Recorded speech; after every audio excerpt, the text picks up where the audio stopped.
ሁሉም ሰው የሆነ ያህል ከሰራ በኋላ ከዛ እረፍት ያስፈልጋል እና ማንኛውም ሰው የሆነ አንድ ሳምንትም ሊሆን ይችላል ስራ ይሰራና ከዛ በኋላ 2 ቀንም 3 ቀንም ብቻ እረፍት ሊያደርግ ይችላል እና ያ እረፍት የሚያደርግበት ጊዜ አይምሮውን እና ሰውነቱን ከዛ ስራ ትንሽ የሚያሳርፍበት ጊዜ ነው እና የበለጠ ከራሱ ጋር የሚሆንበት ራሱን የሚያስተውልበት ጊዜ ነው ይሄ የእረፍት ጊዜ ማለት ነው።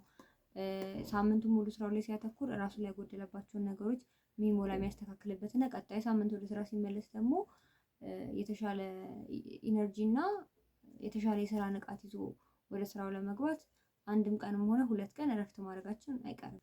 በዚህ ጊዜ ውስጥ እንደየራሳችን ወይም ደግሞ እንደለመድነው ልማድ መሰረት የተለያየ የእረፍት ጊዜ ልናሳልፍ እንችላለን።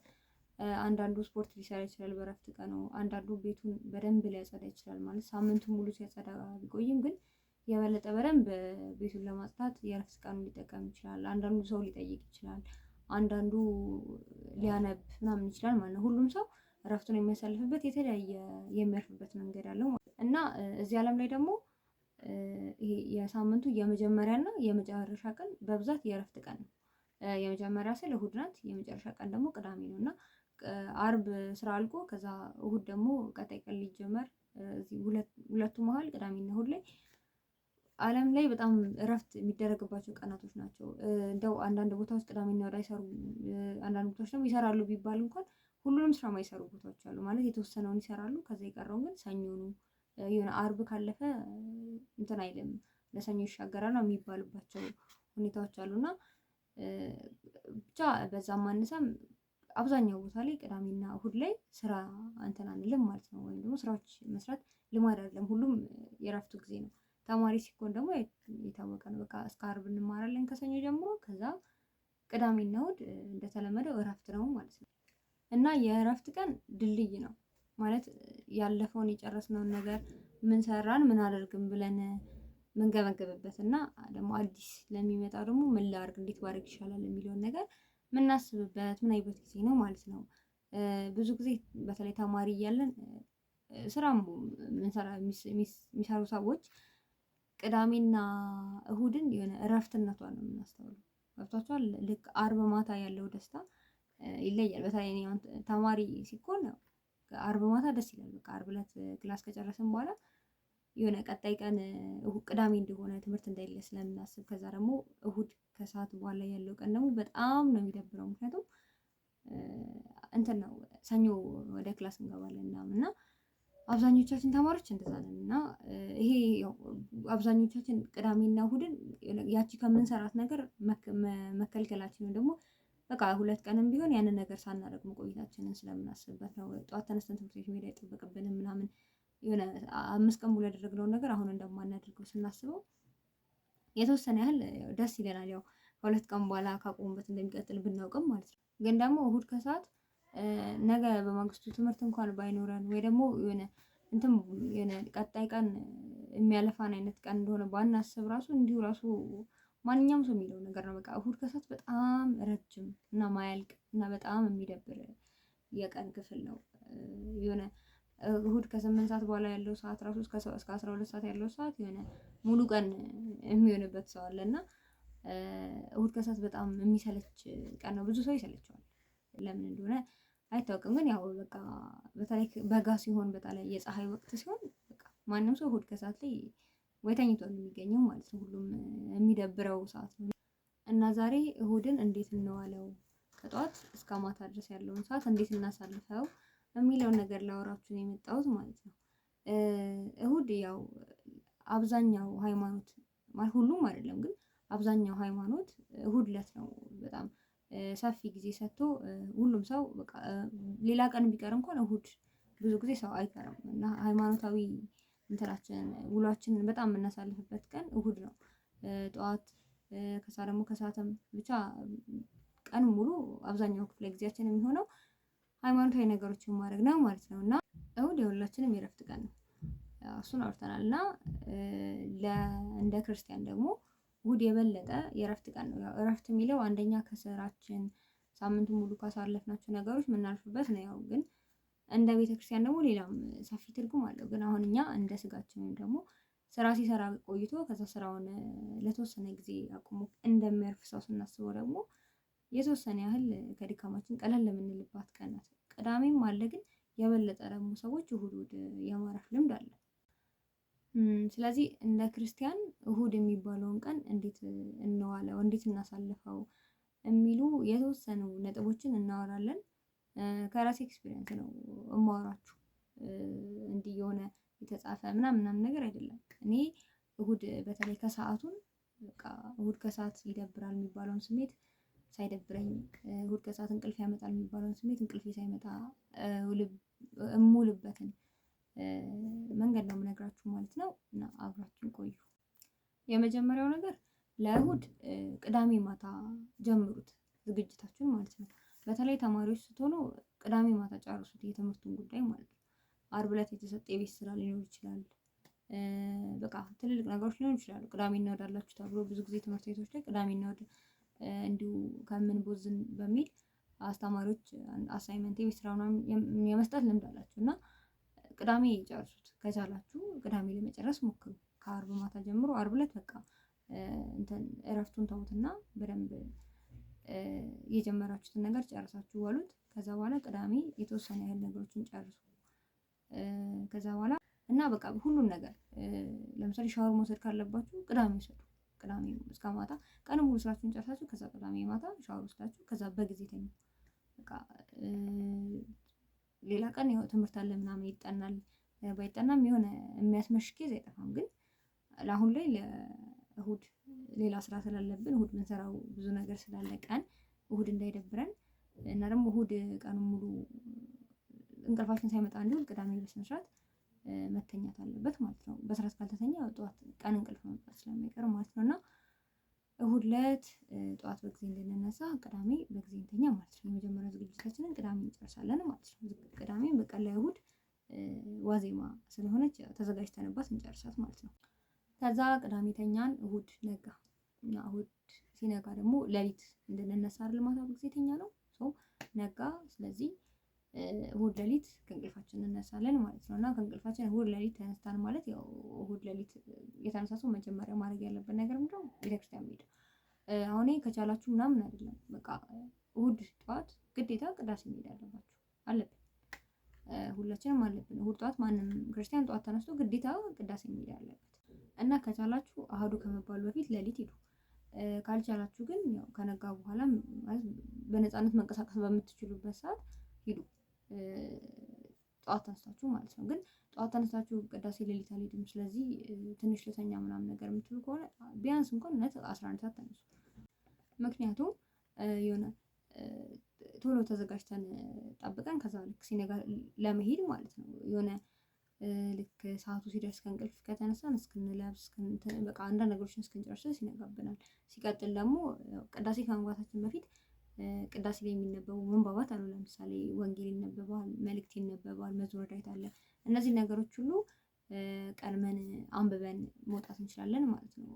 እንዘጋጃለን። ጸሎትም የግል ጸሎታችንን ማድረስ እንችላለን ማለት በዛ ሰዓት። ስለዚህ ሌሊት ሄድንም አልሄድንም ሌሊት እንነሳለን። ከዛ በኋላ ሲነጋ የሚሄደው ሲነጋ ይሄዳል፣ ሲነጋ ማሄደው ወይንም ሌሊት የሚሄደው ደግሞ አስቀድሞ ሄድና እንትን ይላል ማለት ነው።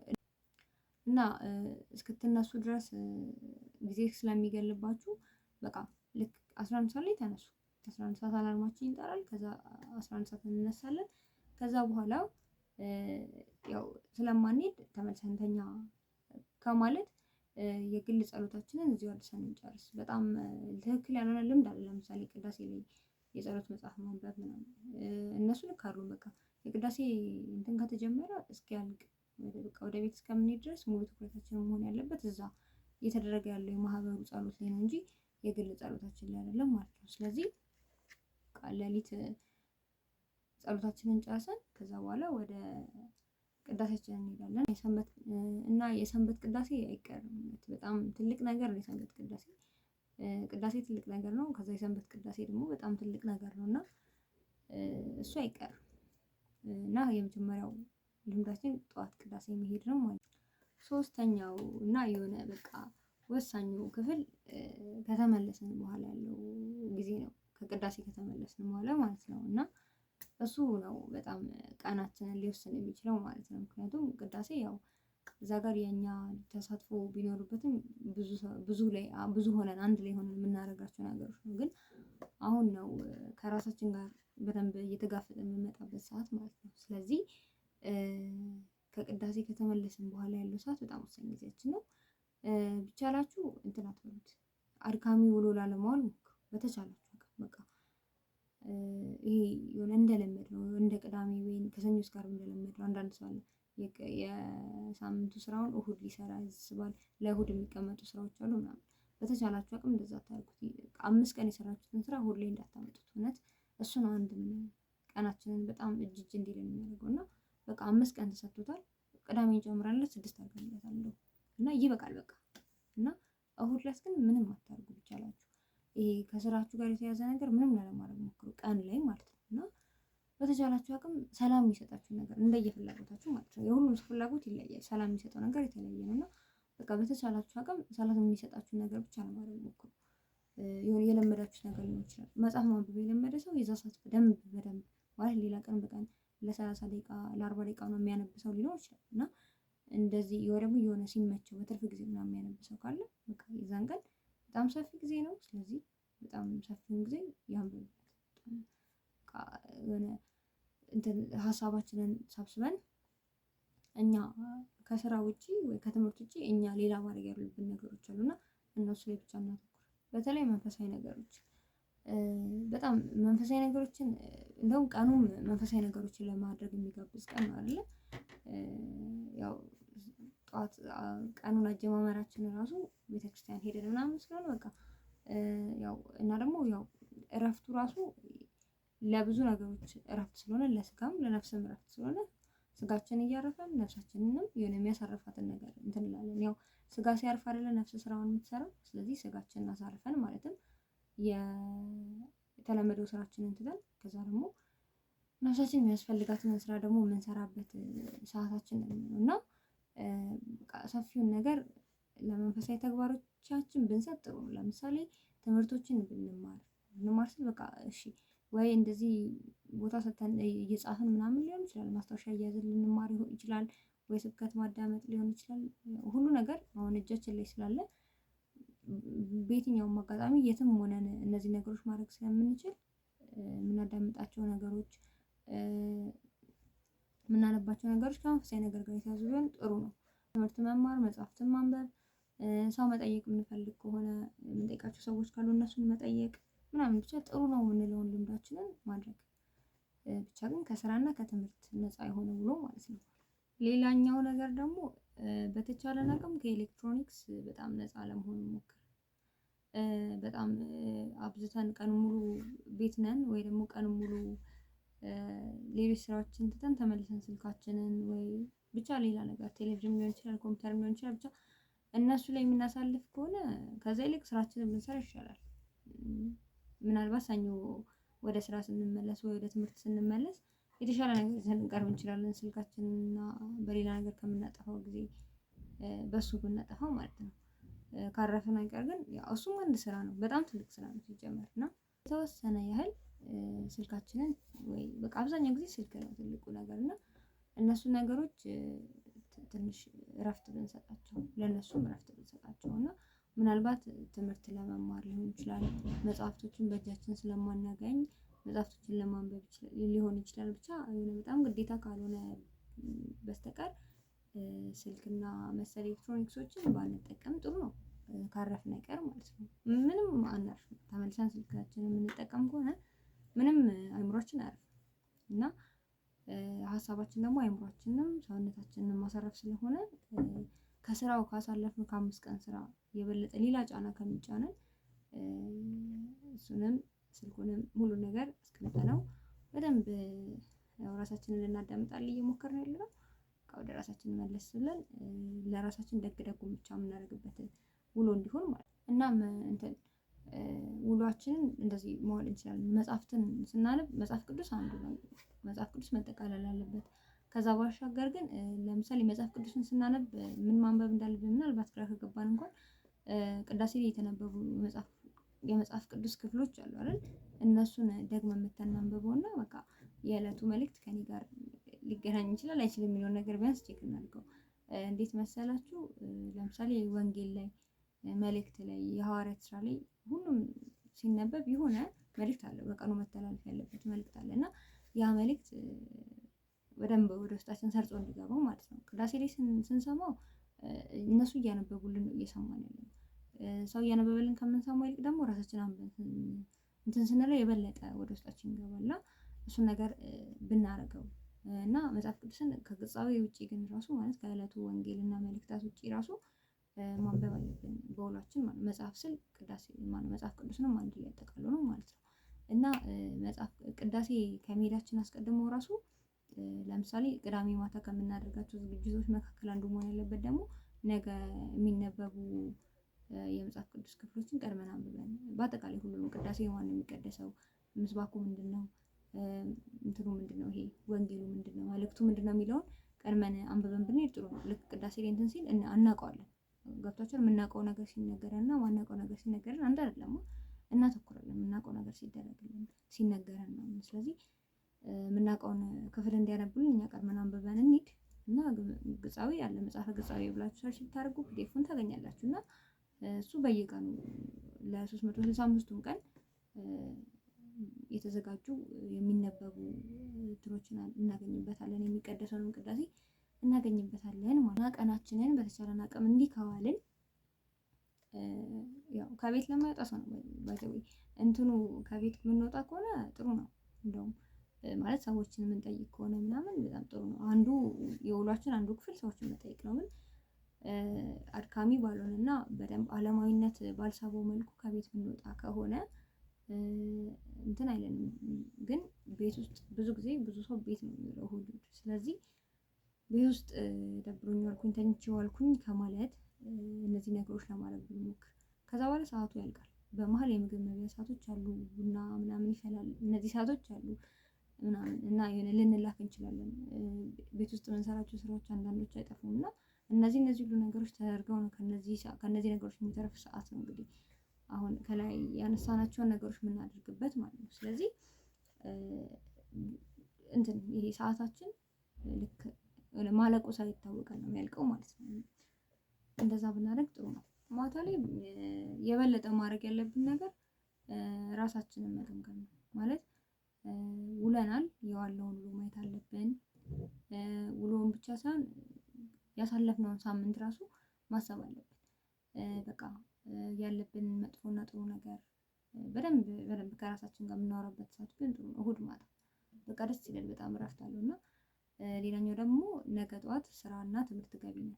ስለዚህ ያለፈውን ነገር አጣጥመ ነው ከዛ ደግሞ የሚመጣውን ነገር በአዲስ መንፈስ ለመቀበል አይምሯችንን አዘጋጅተን ከቻልን ልምድ ካለን እቅድ የማውጣት ልምድ ካለን ሳምንቱን ምን ማድረግ እንዳለብን አቅደን እንደዛ አድርገን ብንውል ጥሩ ነው። በቃ ብናመሽ ጥሩ ነው። ከዛ በኋላ ያው ጠዋት ስራ ገቢ አይደለም ተማሪም አይደለም በጊዜ መተኛት ሁሌ ቢሆን ጥሩ ነው። ሁሌ በጊዜ መተኛት አለበት። ግን ጫና የሚኖርበት ቀን ያው ከውሏችን ክብደት አንፃር እንቅልፉ ቢቀርስ የሚያስብሉ ውሎች ሊኖሩ ይችላሉ። ግን በተቻለን አቅም አዲስ ቀንን ለመጀመር ግን ያለፈውን ቀን ድካም ይዘን ወደ አዲሱ ቀን ባንገባ ጥሩ ነው እና ያሳለፍነውን ውሎ በደንብ አጣጣመን አስበነው በደንብ አመላልሰነው ጥሩና መጥፎን አይተን ከዛ ደግሞ ለቀጣዩ ውሏችን ደግሞ እስከ ቀጣይ እሑድ እንገናኝ ተባብለን እቅድና እንትናችን ይዘን እንደውም ቀጣይ እሑድ ሲመጣ በዚህ ሳምንት እሑድ ያወጣነውን እቅድ ቼክ እናደርገዋለን። እውነት ይሄን አደረኩኝ እንላለን። ደስ ይላል በነገራችን ላይ ብትሞክሩት። አቅዶ ያቀዱትን እያዩ ምናምን ከራስ ጋር ስብሰባ መቀመጥ ደስ ይላል እና እንደዛ አድርገን ብናልፍ ከዛ እውነት ይናፍቀናል። እሑድ ይናፍቀናል። የሆነ የራሳችን ቀን ይሆናል። በቃ ከማንም ነፃ ሆነን ከምንም ነፃ ሆነን የራሳችንን ቀን የራሳችንን ክልል ሰርተን በቃ ከራሳችን ጋር የምንውልበት ቀን ነው እሑድ መሆን ያለበት። ከዛ ከራሳችን ጋር በደንብ ስንሆን ደግሞ ከእግዚአብሔር ጋር እንሆናለን ማለት ነው። ሰው መጀመሪያ ከራሱ ጋር መሆን አለበት ከእግዚአብሔር ጋር ደግሞ እና በደንብ ከራሳችን ጋር ሆነን ከዛ ደግሞ ህይወታችን ውስጥ ከዛ ልክ ራሳችንን በደንብ ስናዳምጥ ውስጣችን ያለው ነፍሳችን ደግሞ የምትፈልገው እግዚአብሔርን ነው እና ቀጥታ ከእግዚአብሔር ጋር ታገናኘናለች ማለት ነው እና እሁዳችንን እንደዚህ እናድርገው። በቃ በተቻለን አቅም ለነፍሳችን እናድርጋት እሁዳችን እና እንዲህ ከሞከራችሁ እናት ቅዳሜ ዕለት ልክ እሁድን እንደ በዓል ዋዜማ ማሰብ ትጀምራላችሁ ማለት ነው። ቅዳሜ ለእሁድ ዋዜማ ናት እና ዋዜማ የበዓል ዋዜማ ያለን ዝግጅት ታውቁታላችሁ። ልክ እንደዛ በቃ ቅዳሜ ለእሁድ ሽር ጉድ ስንል እንውልና ማታችንን በጊዜ ተኝተን ከዛ እሁዳችንን ደግሞ እንጀምራታለን ማለት ነው። እና እሁድን እውነት በዓል ነው የሚመስለው። እኔ አሁን ላይ በዓል ነው የሚመስለኝ እሁድ ሲባል እና እንደዛ ብትሉ ጥሩ ነው። እውነትችን ሞክሯትና ይሄ እሁድ ከሰዓት ረዘመብኝ የሚባለውን ስሜት ነቅሎ ሲወጣላችሁ ይሰማችኋል። ምክንያቱም ስራ መፍታት ነው እሁድን የሚያረዝምብን። ሳምንቱን ሙሉ መርዘሙ አይደብርም እና እሁድ ናፍቃን እንድትመጣ እሁድን ደስ ብሎን እንድንውል የሆነ ደስ የሚለን ነገር ማድረግ አለብን። መጀመሪያ ላይ ብያችኋለሁ፣ ለእናንተ ሰላም የሚሰጣችሁ ነገር ብቻ አድርጉ። በቃ ለእኔ ሰላም የሚሰጠኝ ነገር ለሁሉም ሰው ይሰጠዋል ብሎ ማሰብ አይደለም። እኔ እሁድ ዕለት እኔ ማድረገውና ጓደኞቼ የሚያደርጉት ነገር ሊለያይ ይችላል እሁድ ዕለት። ምክንያቱም ለእኔ ሰላም የሚሰጠውና እነሱ ሰላም የሚሰጠው ነገር የተለያየ ስለሆነ ማለት ነው። እና ለእናንተ በቃ በደንብ ልባችሁ ረፍ የሚልበትን ነገር አድርጉት እሁድ ዕለት ማለት ነው። እና ቆይቶ ማይጸጽታችሁም እሺ እንኳን አድርጉት የምትሉትን ነገር ብቻ አድርጉት። ያ ጥሩ ነገር እውነት እግዚአብሔር የሚደሰትበት ነገር ከሆነ አይጸጽታችሁም። ማንኛውም ነገር እግዚአብሔር የሚደሰትበት ነገር ከሆነ አይጸጽታችሁም። ስለዚህ በተቻላችሁ አቅም እሁዳችሁ እረፍ በሉባት፣ አትድከሙባት። ሀሳባችሁ አይድከም፣ አይምሯችሁ አይድከም፣ ሰውነታችሁ አካላችሁ አይድከም እሁድ ዕለት። ከዛ በኋላ ገና 6 ቀን አለን የምንደክምበት እና ደግሞ እሁድ የተጀመረ ልምድ ወደ ሰኞም ወደ ማክሰኞም እያደገ ሊሄድ ይችላል እኮ አይደል? አንድ ቀን የተጀመረ ልምድ በጣም የወደድነው ልምዳችን ወደ ሰኞ እናምጣው ወይ ወደ ቅዳሜ ልንጀምራት እንችላለን ምናምን። ከዛ ያቺ እሁድ የተጀመረች ነገር ሳምንቱን ሙሉ አዳርሳ ልትጨርስ ትችላለች። ጥሩ የሆኑ ነገሮች ሊቀጥሉበት ይችላሉ። ጥሩ ማንነቶች እኛ ላይ ተሰርተው ሊያልፉ ይችላሉ እና የኔ የሰንበት ልምድ የሰንበት ውሎ ይሄንን ይመስላል። ሰንበትን የሰጠን አምላክ የተመሰገነ ይሁን። እቺን የመሰለች መልካም ቀን እና ሀሳቤ ከተመቻችሁ ላይክ፣ ሼር እና ሰብስክራይብ ማድረግ አትርሱ። ሀሳብ ካላችሁ ደግሞ ኮሜንት ላይ ጻፉልኝ ማለት ነው።